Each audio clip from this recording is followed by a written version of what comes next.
हे गुण सागर विद्या सागर, हे गुण सागर विद्या सागर ज्ञान दिवाकर तुम्हें नमन। हे रत्नाकर करुणा सागर दया सुधाकर तुम्हें नमन। हे महाकवि हे परम संयमी विद्या वारिधि तुम्हें नमन। हे क्षमा मूर्ति समताधारी हृदय विराजो तुम्हें नमन, हृदय विराजो तुम्हें नमन। गुरुवर के चरणों में नमस्कार करते हुए, वंदना करते हुए, आवाज थोड़ा सा ठीक कर।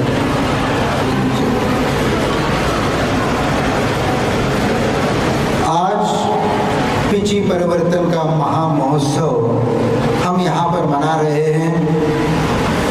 पिछी और कमंडलू मुनि के स्वावलंबन के दो हाथ हैं।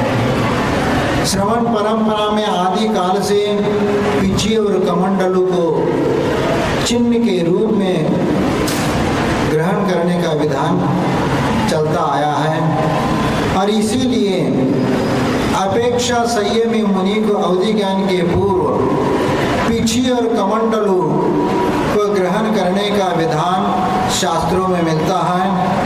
और भाव संग्रह में इस बात का उल्लेख करते हुए कहा है कि अवधे प्रतिगृह्णन्ति मृदु पिच्छम यथागतम यत् स्वयं पतितं भूमौ प्रतिलेखन शुद्धे। अवधि ज्ञान के पूर्व इस पिछिका को ग्रहण करने का विधान आता है। जो मोर अपने पंखों को स्वयं विसर्जित करता है और गिरे हुए भूमि पर पड़े हुए उन पंखों का संकलन करके उसका एक पिछिका के रूप में रखते हुए उसका प्रतिलेखन शुद्ध है। क्योंकि प्रतिलेखन करने के लिए कोई भी उपकरण ग्रहण करना और कोई भी वस्तु को रखना होता है, तो ऐसे समय में पिछिका का उपकरण का उपयोग करते हुए उस स्थान को निर्जंतु करते हुए उस स्थान पर रखते हैं और उस स्थान से उठाने का प्रयत्न करते हैं। और वास्तव में साधु के जीवन में तीन उपकरण बताए हैं, पिछी, कमंडलू और ज्ञानोपकरण शास्त्र। ये तीन उपकरण साधु के लिए बताए गए हैं। और आचार्य सकल कीर्ति ने मूलाचार में भी इस पिछिका के बारे में बताते हुए कहा है कि मत्वेति कार्तिके मासे कार्य सब प्रतिलेखनम स्वयं पतित पिच्छानम लिंगम चिन्नम च योगिनाम। यानी ये पिछी को ग्रहण करने का विधान वह करते हैं क्योंकि कार्तिक महीने में मोर अपने पंखों को छोड़ता है और प्रतिलेखन के लिए, परिमार्जन के लिए जहाँ पर साधु को बैठना होता है, उठना होता है, कोई भी चीज हाथ में लेना होता है, तो उस समय पिछी के द्वारा उसका प्रतिलेखन करके उसका पिछिका के द्वारा मार्जन करते हुए उसको उस वस्तु को ग्रहण कर लेते हैं। और स्वयं पतित पिच्छाना, स्वयं गिरे हुए उन पिछिका को लिंगम चिन्नम च योगिनाम, यह योगियों का ये चिन्ह है कि ये यदि मोर पंख यदि साधु के हाथ में है तो समझ लेना कि यह साधु, यानी इस पिछिका को धारण करने वाला वह सच्चा साधु है। ये आपका एक प्रतीक माना जाता है। क्योंकि ये यदि कोई बिना पिछिका के यदि कोई मुद्रा धारण कर ले तो उसको हम साधु नहीं कह सकते, क्योंकि ये नहीं है तो वह साधु नहीं है। इसीलिए साधु इस पिछिका को हमेशा हर पल अपने साथ रखते, एक क्षण भी वह अपने से अलग नहीं रखते। यदि सोते भी है तो उस समय भी उनके बगल में रखी रहती है और उठते ही हाथ में पिचिका का ग्रहण करते हुए, पूरा परिमार्जन करते हुए उसका उपयोग करते हैं, क्योंकि छोटे छोटे जीव जंतु का भी वह इसके यानी किसी प्रकार से बाधा न हो, उनकी विराधना न हो, इसीलिए इस पिचिका का ग्रहण किया जाता है। आप ये कहोगे कि मोर पंख का ही उपयोग हम क्यों किया जाता है? क्योंकि अन्य वे पक्षियों का जो पंख है उनके द्वारा भी पंख पिचिका बनाई जा सकती है। तो हमारे आचार्य कहते हैं कि अन्य किसी भी पक्षी का जो पंख है वह स्वयं वह अपने पंखों को छोड़ता है, न उसको ग्रहण कर सकते, क्योंकि वह छोड़ता नहीं है। छोड़ता नहीं तो निकालोगे कैसे? यदि हाथ से उखाड़ करके निकालोगे तो वह आपके लिए हिंसा का दोष लगेगा, क्योंकि वह पक्षी वह अपने पंखों को कभी छोड़ता नहीं है, इसीलिए क्योंकि उसमें हिंसा का दोष लगता है, इसलिए अन्य किसी भी पंख का विधान शास्त्रों में नहीं किया। शास्त्रों में एक उल्लेख आता है गृहस्थ पिच्चाचार्य, आचार्य कुंद के लिए एक गृहस्थ पिच्चाचार्य के नाम से कथन आता है, क्योंकि वह क्या स्थिति उनके सामने रही या उस प्रकार गृहस्थ पिच्छिका का ग्रहण करने का उदाहरण आता है, क्योंकि जिस समय वह विदेह क्षेत्र गए थे उस समय उनकी पिच्छिका गिर गई हाथ से, तो उस समय उनको गृहस्थ पक्षी के पंख का पिच्छिका के रूप में ग्रहण करने का विधान आता है। लेकिन हमें समझ में नहीं आता कि वहाँ पर यदि आकाश मार्ग से जा रहे थे, गिर रहे थे, तो पर ला करके किसने दिया? लेकिन उनका नाम गृहस्थ पिच्चाचार्य के नाम से इतिहास में उल्लेखित है और उसको निषेध नहीं किया जा सकता। लेकिन उस समय किस रूप में क्या परिस्थिति रही होगी और उनको गृहस्थ पिच्चाचार्य नाम क्यों पड़ा, इसको हमें इतिहास में खोजने की आवश्यकता है। उसके बाद ही हमें मालूम पड़ेगा क्योंकि उनके लिए गृहस्थ पिच्चाचार्य ऐसा क्यों कहा गया है। लेकिन सभी पक्षियों के पंखों की अपेक्षा से मोर पंख का ग्रहण करने का एक विशेष महत्व हमारे आचार्य ने शास्त्रों में बताया है, क्योंकि इसी पिच्छिका को क्यों ग्रहण करना, अन्य पक्षियों के पंखों को क्यों ग्रहण नहीं करना? क्योंकि उस पंख में 5 गुण होना चाहिए। यदि 5 गुण उस पिच्छिका में, जिस पिच्छिका में नजर आएंगे तो वही पिच्छिका का ग्रहण करने के योग्य है, क्योंकि इस मोर पंख के पिच्छिका का विशेष गुण हमारे आचार्य ने लिखा है, क्योंकि उसमें लिखा है रज से दानम गहनम मद्दव सुकुमाल दा लघुत्तम च जत्ते ते पंचगुणातम पडिलियनम पसंती, यानी ये धूल को ग्रहण नहीं करता, पसीना को ग्रहण नहीं करता और ये मृदु है और इसकी मृदुता और सुकुमालता इतनी कोमल है कि इसका एक पंख भी अपने शरीर का सबसे नाजुक और कोमल स्थान है, उस स्थान में उठा करके अपने आंखों में डाल दीजिए। सबसे शरीर का कोमल स्थान यह आंख माना जाता है। आंख में थोड़ा सा धूल का कण भी चला जाता है तो इस आंखों में इतनी असह्य पीड़ा होती है, आप कल्पना नहीं कर सकते। लेकिन फिर भी ये मोर का पंख का एक बाल भी अपने आंखों में डाल देंगे तो आपको एहसास तक नहीं होगा कि ये मोर पंख हमारे आंखों में चुभ रहा है। इसीलिए इसकी कोमलता और सुकुमालता इतनी है कि वह किसी भी सूक्ष्म से सूक्ष्म जीव की विराधना इस पंखों के माध्यम से नहीं होती है। और इसीलिए यह सुकुमाल भी कहा है, सुकुमाल कोमल है, मृदु है और लघुत्तम से हल्का है, हाथ में ग्रहण करने में है ये हल्का महसूस करता है, भारी महसूस नहीं होता है। और इसीलिए इन 5 गुणों के कारण इस पिच्छिका को ग्रहण करने का शास्त्रों में विधान आता है। और अन्य पंखों में, चाहे अन्य पक्षियों के पंख हो तो वह यदि पानी लग जाए तो वह इस प्रकार गीला हो जाता है कि उसके पानी को वो सोख लेता है। तो इसलिए अन्य पंखों को पिच्छिका के रूप में ग्रहण करने का विधान नहीं आता, क्योंकि 5 गुण उसमें विद्यमान होना चाहिए और ये सहजता से मिलना चाहिए और धूल और पसीना को ग्रहण नहीं करना चाहिए, मृदु हो, हाथ के स्पर्श से करते हैं तो कोमलता नजर आ जाए और सुकुमाल है, और इस सुकुमाल यानी इसकी कोमलता का विधान जैसे आँख में वो बाल डालने के उपरांत में महसूस नहीं होता, उसी प्रकार इसमें कोमलता होती, सुकुमालता होती है और ये हल्का होने के कारण ये इस पिचिका का महत्व है। लेकिन अन्य किसी भी पक्षियों के पंख को सहजता से प्राप्त नहीं किया जा सकता और वो पंख सहज और सुलभ नहीं है और हर साल मोर अपने प्रकृति के अनुसार वह कार्तिक महीने में अपने पंखों को छोड़ना शुरू कर देता है और वो पूरे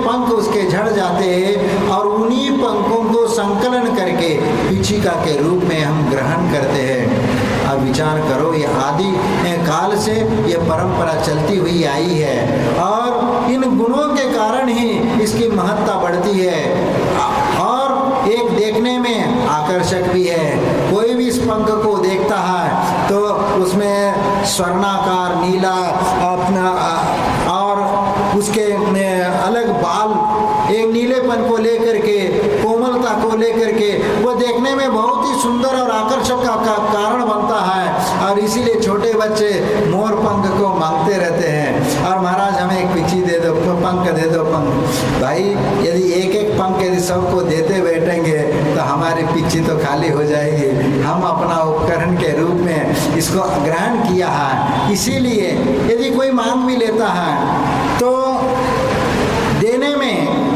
क्योंकि देने से उसको क्या उपयोगिता है उसका तो नहीं, लेकिन हमारे लिए इसकी महत्ता उसकी अधिक है, क्योंकि एक बाल भी इसमें से निकाल देते हैं तो ये ऐसे देते रहेंगे तो ये ढीला हो जाएगा, खुल जाएगा और वह जिस रूप में उपयोग करना है उस रूप से उपयोग उसका हो नहीं पाएगा। इसीलिए हर किसी को निकाल करके देते नहीं। महाराज आप तो निष्प्रही हो और उदार मनाए तो सबको एक एक पंख देते जाओ और इतने सारे बैठे लोग हैं एक एक पंख निकाल के दे जाए, क्योंकि गुरु के हाथ से एक मोर पंख मिला तो आप उसको जतन करके अपने किताब में उसको रख देते, क्योंकि ये विद्या का प्रतीक माना जाता है, क्योंकि बच्चों को समझाया जाता है भैया ये विद्या का प्रतीक है और इसके किताब में रखने से विद्या आती है, ऐसे मान करके आप लोग इसको ग्रहण करते हैं। लेकिन ये साधु के लिए उपकरण के रूप में अहिंसा धर्म का पालन करने के लिए इसका उपयोग किया जाता है और इसीलिए इसको हर किसी को दिया नहीं जाता, क्योंकि यदि कोई झाड़ा फूंकी के लिए भी इसका कुछ लोग उपयोग करते हैं और वो लोग भी मोर पंख रखते हैं, लेकिन वो मोर पंख रखने मात्र से वह साधु नहीं कहलाते, क्योंकि साधु के जो 28 मूल गुणों का वर्णन शास्त्रों में किया गया है उस प्रकार 28 मूल गुणों को धारण करने वाले उस श्रमण को ही ये पिची दिया जाता है, उनके पास ये पिची चिन्ह के रूप में वह ग्रहण करते हैं। और इसके बाद ये आता है कि इस पिची का ग्रहण करने वाले कितने प्रकार के साधु होते हैं और कौन कौन साधु इसको ग्रहण करता है और कौन ग्रहण नहीं करता, इसका भी शास्त्रों में उल्लेख किया गया है और इसीलिए शास्त्रों में 5 प्रकार का श्रवण का उल्लेख किया गया है और उसमें तत्वार्थ सूत्र में ये उल्लेख किया है कि पुलाक बकुश कुशिल निग्रंथ स्नातका निग्रंथा, इस प्रकार 5 प्रकार के मुनियों का कथन किया है। पुलाक बकुश कुशिल निग्रंथ और स्नातक ये 5 मुनि हैं, इनमें से पुलाक और बकुश मुनि इन दोनों के लिए तो पिची का ग्रहण करने का विधान है और वह इस पिचिका के बिना वह रह नहीं सकते हैं। क्यों? क्योंकि पुलाक मुनि जो होते हैं वे 28 मूल गुणों में भी दोष लगाते रहते हैं और इसीलिए उनके लिए ये पिची का ग्रहण करना आवश्यक माना जाता है। प्रमादवश या किसी कारणवश उनमें उन मूल गुणों में दोष लग जाते हैं और इसीलिए पुलाक मुनि 28 मूल गुणों को में दोष लगाते हैं, फिर भी वो पुलाक मुनि कहलाते हैं। और बकुश मुनि ये मूल गुणों को तो निर्दोष रूप से पालन करते हैं, लेकिन उत्तर गुणों में दोष लगाते रहते हैं और इसीलिए वो वह दोष जिनको लगता है उनके लिए पिछिका ग्रहण करने का विधान किया है। और पुलाक और बुकुश के मुनि कुशील मुनि आते हैं, कुशील प्रतिसेवना कुशील, और इन कुशील में भी दो भेद आते हैं। इनमें भी दो भेद को कषाय कुशील और प्रतिसेवना कुशील, इस प्रकार दोनों, इसमें भी वह उत्तरोत्तर विशुद्ध परिणामों को पालन करने वाले, 28 मूल गुणों को निर्दोष रूप से पालन करने वाले और उत्तर गुणों को भी निर्दोष रूप से पालन करने वाले वह कषाय कुशील और प्रतिसेवना कुशील ये मुनि होते हैं। ये उत्तरोत्तर विशुद्धि उनकी बढ़ती चली जाती है। और निग्रंथ और स्नातक ये इनके लिए इन पिछिका का कोई महत्व नहीं, उसके बिना भी उनकी वचर्या तो होती है। और तीर्थंकर मुनि के लिए जो स्नातक कहलाते हैं उनके लिए तो पिछिका का वैसे आवश्यकता नहीं, क्योंकि उनकी चर्या ही ऐसी निर्दोष होती है। बिना पिछिका के भी वह सूक्ष्म से सूक्ष्म जीवों की विराधना उनके द्वारा नहीं होती है। और इसीलिए जब भी उनका गमन होता है तो 4 अंगुल आकाश में से गमन होता है। और इसमें भी जो कुशील और निग्रंथ मुनि ये विशुद्ध लब्धि स्थान इनका इतना उच्च होता है कि वह किसी भी सूक्ष्म जीवों की विराधना अपने चर्या के द्वारा वह नहीं करते।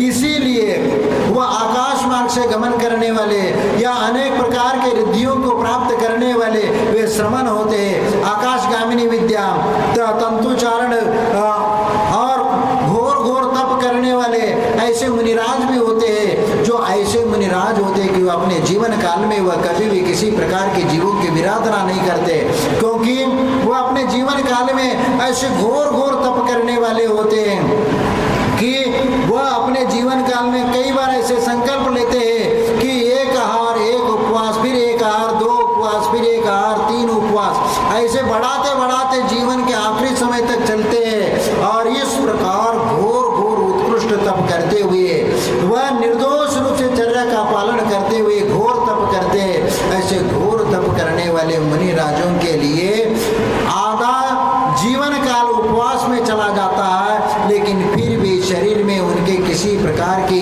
प्रमाद या आलस नजर नहीं आता, क्योंकि उस रिद्धि के कारण उनके शरीर में वह तेजस रिद्धि प्राप्त हो जाती है, जिसके कारण जो कार्बन वर्गनाएं शरीर के लिए उपयुक्त होती है वह वर्गनाएं अपने आप वो शरीर ग्रहण कर लेता है। और इसीलिए शरीर की स्थिति उनके पूर्व कोटि आयु तक भी वह बनी रहती है, इसलिए उनके आहार के लिए कोई जरूरत नहीं होती।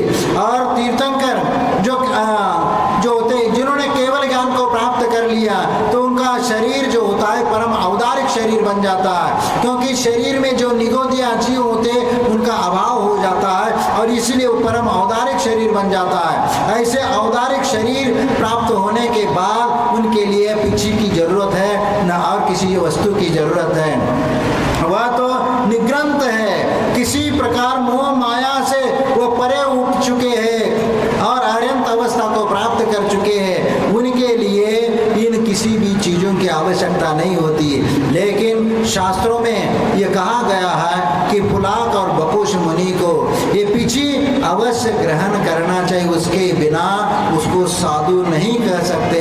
और इस कली युग में तो जरूर ये इसको ग्रहण करना ही चाहिए, उसके बिना वह साधु नहीं हो सकता।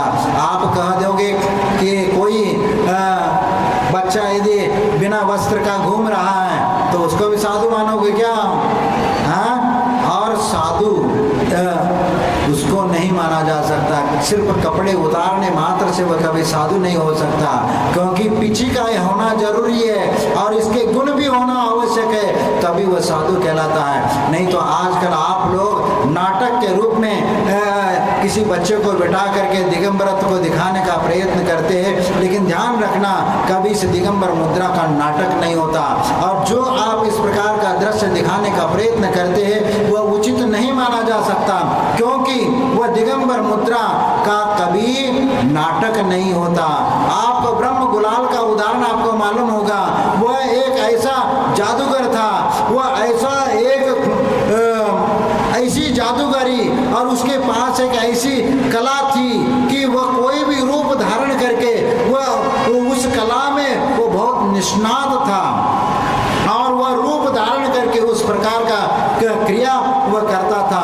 एक बार की बात है, उन्होंने बैल का रूप धारण कर लिया और बैल का रूप धारण करके उस बैल की खूबियां वहां पर लोगों के सामने दिखाना शुरू कर दिया और अपनी कला के माध्यम से इतना निष्णात कि एक भी गलती में उसके छूट नहीं सकती। इस प्रकार वह बैल का रूप धारण करके वह कला दिखाना शुरू कर दिया।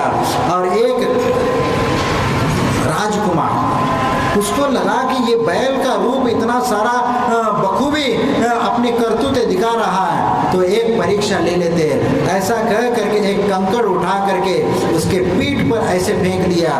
जैसे ही पीठ पर बैल के या जानवर के ऊपर यदि वहां पर गिर जाता है तो अपनी चमड़ी को हिला देता है, और चमड़ी को हिला देता है तो समझ लेना उसको उस जीव के उस स्थान की संवेदना उसको हो गई, कोई पीठ के ऊपर कुछ चीज गिरी है, इसलिए उस चीज को गिराने के लिए वह अपनी चमड़ी को हिला देता है। उसी प्रकार वह ब्रह्म गुलान एक बैल के भेष में था, फिर भी वो कला में इतना निष्णात था। जैसे वह कंकड़ उसके पीठ के ऊपर गिरा तो जैसे बैल और गाय भैंस वगैरह अपने पीठ को उस चमड़ी को हिला देते वैसे उसने हिला दिया, और इतना वह राजकुमार प्रसन्न हो गया कि उसके लिए एक रत्नहार उसको भेंट के रूप में दे दिया। और राजा भी उस दृश्य को देख करके बहुत प्रसन्न होता है। तो उसने राजा ने कहा, तुमने इस बैल का रूप को धारण कर लिया, तो आप बताओ कि शेर का रूप धारण कर सकते हो? महाराज, धारण तो कर सकता हूं, लेकिन वो मैं करना नहीं चाहूंगा। क्यों, क्या बात है? तो शेर का आप अपना रूप धारण करके बताओ। महाराज, यदि ऐसा है तो एक खून माफ होना चाहिए, एक खून माफ करना पड़ेगा आपको। राजा ने सोचा, अरे एक खून माफ, चलो ठीक है, लेकिन आप उसके अपने कला को दिखाना पड़ेगा। ठीक है, मैं दिखा देता हूँ। और उन्होंने फिर कुछ दिन बाद तुरंत वह शेर का रूप धारण करके आ जाता है और दहाड़ने लगता है, और उसकी दहाड़ देख करके सब लोग डर करके इधर उधर छुपने लगते हैं। लेकिन उनको मालूम था ये ब्रह्म गुलाल है और उन्होंने शेर का रूप धारण करके यहाँ आया हुआ है। लेकिन उसमें एक बालक को उसको एक मजाक करने का सूझा, और उसने एक कंकड़ उठाया और कंकड़ उठा करके शेर की ओर फेंका, क्योंकि शेर हमेशा कंकड़ की ओर भागता है। कुत्ते के ऊपर यदि कंकड़ फेंक देंगे, कंकड़ पकड़ने चला जाता है, लेकिन शेर कभी पत्थर को पकड़ने नहीं जाता, पत्थर मारने वाले को पकड़ता है। और वह जैसे ही उस बालक ने उनके ऊपर कंकड़ फेंका, वैसे ही वह दहाड़ लगाता उसके ऊपर छलांग लगा करके दबोच लिया। और जिस प्रकार शेर अपनी कला में खूबी रखता है, और उसी प्रकार छलांग लेकर के उसका गला दबोच करके मार दिया। और राजा से उनने पहले से एक नियम लिया था कि एक खून माफ होना चाहिए, और उस कला में इतना निष्णात कि वह कोई भी एक कमी नहीं ढूंढ सकता था। ऐसे ब्रह्म गुलाल को अब राजा सोचने लगा, अब इसको कैसे फंसाया जाए। वो ये राजा ये सोचने लगा, अब इनने मेरे वो लड़का और कोई नहीं था, वो राजकुमारी था राजा का, और उसने वो पत्थर फेंका था उस शेर के ऊपर और उस राजा के लड़के को उस मार दिया था।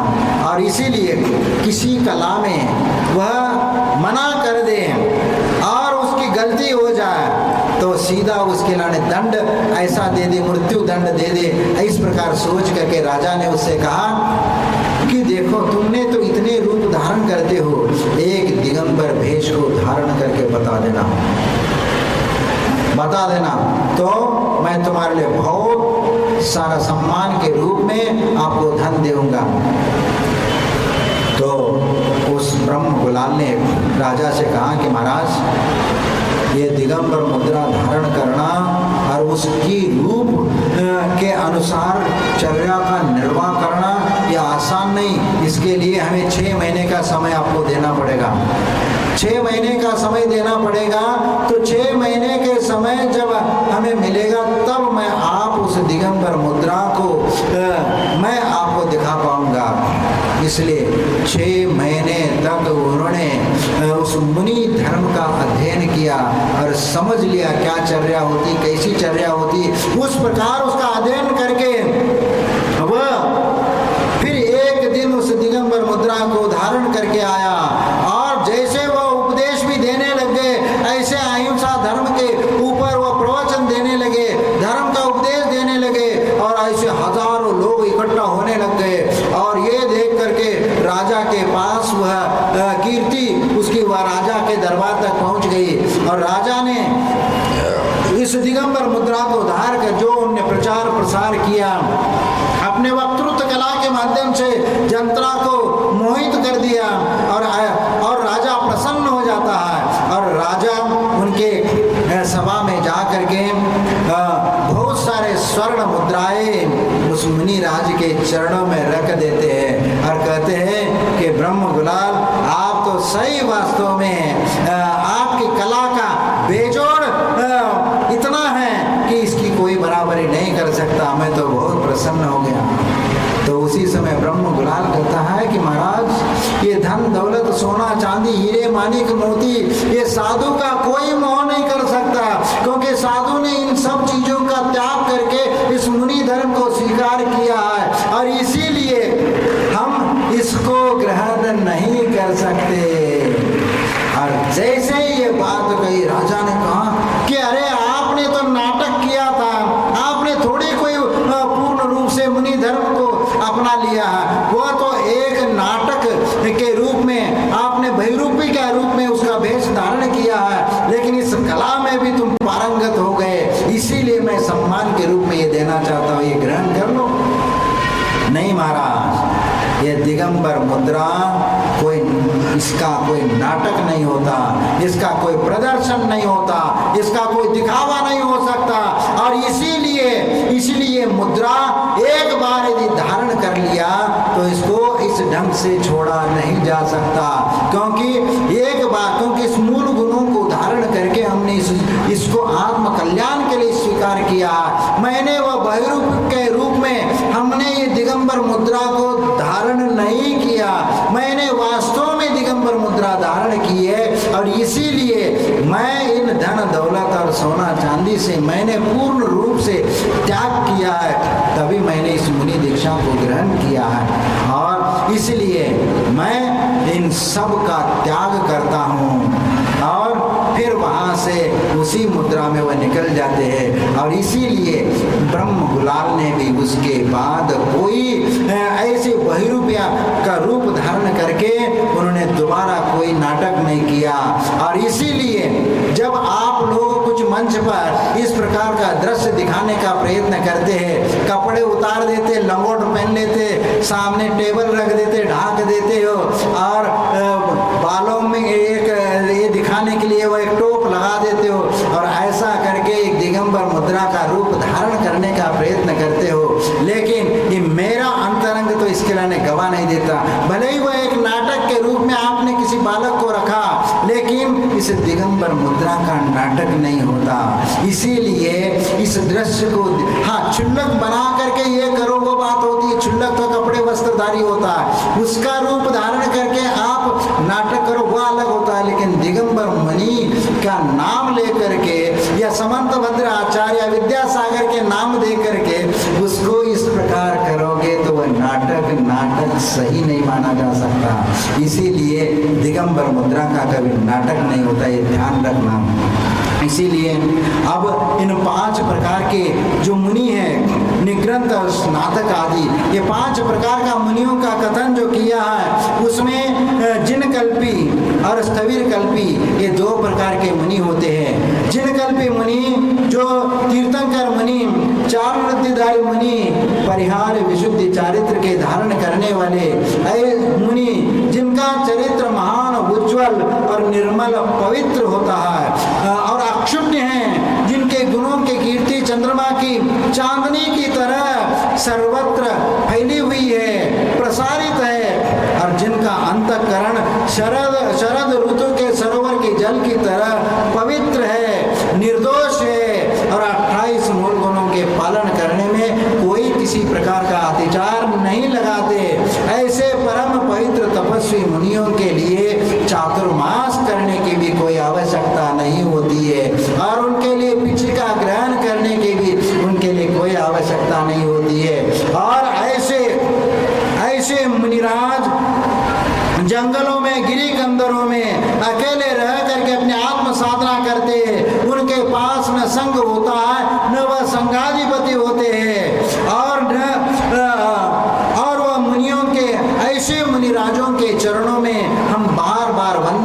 करते हैं, नमस्कार करते हैं और हम याद करते हैं कि धन्य है वे मुनि महाराज जो गिम्मे गिरी से रत्ता बावरी साले रुक मूल रहनी सु शिशिरे बाहर शरीना से साहु बंदी मोनिचम, जो गिरी कंदरों में रहने वाले ऐसे जो मुनिराज है, जो ग्रीष्म ऋतु में पहाड़ के चोटी पर बैठ करके कठोर तप करने वाले, ऊपर सूर्य का तपन, नीचे धरती का तपन और गरम गरम हवाओं की लपटें खाते हुए वह अपना चर्या का पालन करते हुए, घोर तप करते हुए अपना जीवन निर्वाह करते हैं। और शीत ऋतु में नदी किनारे बैठ करके ठंडी ठंडी हवा अपने शरीर के ऊपर ले करके वह शीत परिचय को सहन करते हुए अपनी कठोर साधना करते हैं। और वर्षा ऋतु में 4 महीने तक एक ही पेड़ के नीचे बैठ करके वह आत्म साधना करने वाले होते हैं। वह क्योंकि बरसात के समय पेड़ के नीचे बैठ करके साधना इसलिए करते हैं कि जब बरसात चलती है और पेड़ के पत्तों के ऊपर पानी गिर करके शरीर के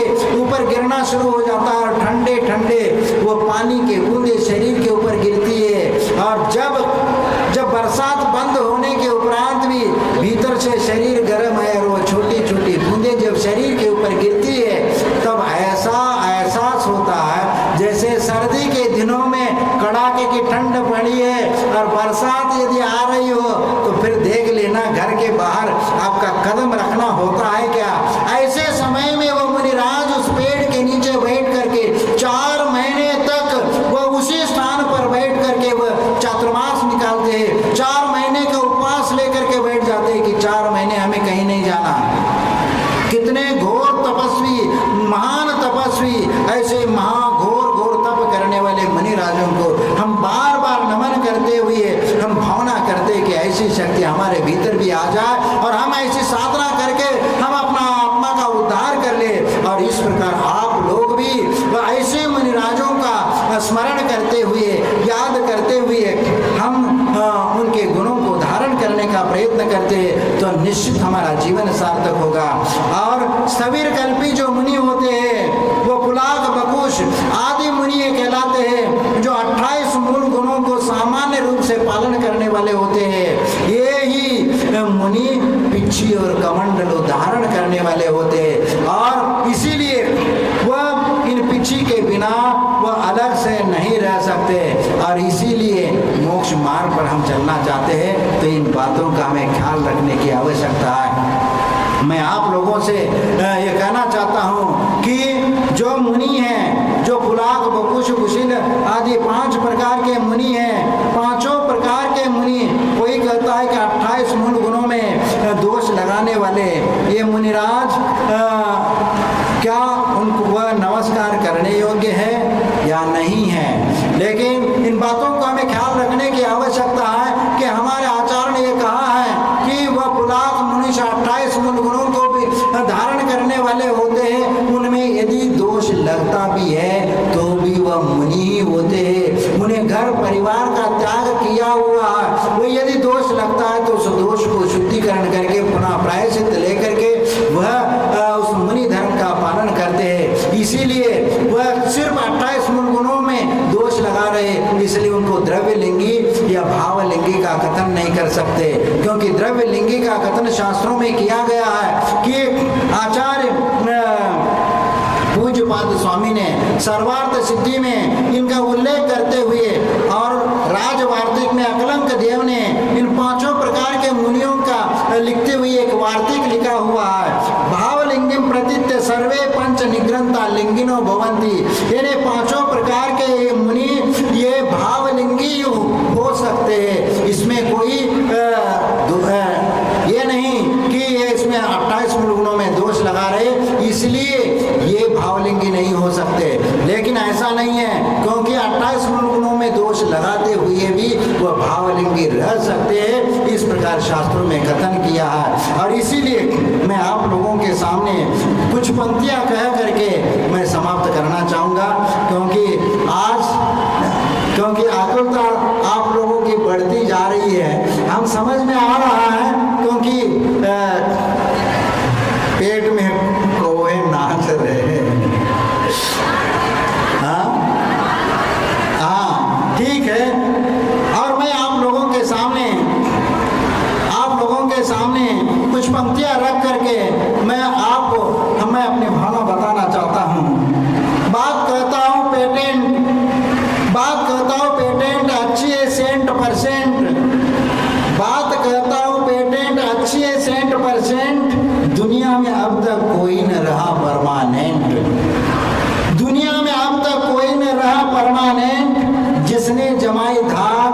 उसकी उड़ गई टेंट। इसीलिए धर्म के काम में कभी न रहना अब्सेंट, इसीलिए धर्म के काम में कभी न रहना अब्सेंट।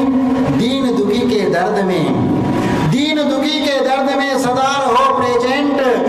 अच्छे बुरे कर्मों का कर्म देता है जजमेंट, अच्छे बुरे कर्मों का कर्म देता है जजमेंट। इसीलिए विषय कषायों का मत लगाओ कैंप। बात कहता हूं पेटेंट, अच्छी है %%। अनादि से बने हैं कर्मों के सर्वेंट, अनादि से बने हैं कर्मों के सर्वेंट। कर्म ध्वंस करना होगा %% और मुनि धर्म का तुम्हें बनना होगा एजेंट। तभी पा पाओगे मुक्ति परमानेंट, तभी पा पाओगे मुक्ति परमानेंट। विषय कषायों का मत लगाओ सेंट। सोच लो समझ लो मास्टर एंड स्टूडेंट, मालिक एंड सर्वेंट। विद्यासागर शॉप के बन जाओ एजेंट, तभी मुक्तिपुरी के बन पाओगे प्रेसिडेंट। चिल्ला चिल्ला कर कह रही है विद्यासागर की पार्लियामेंट, विद्यासागर की पार्लियामेंट। जय बोलो महावीर भगवान।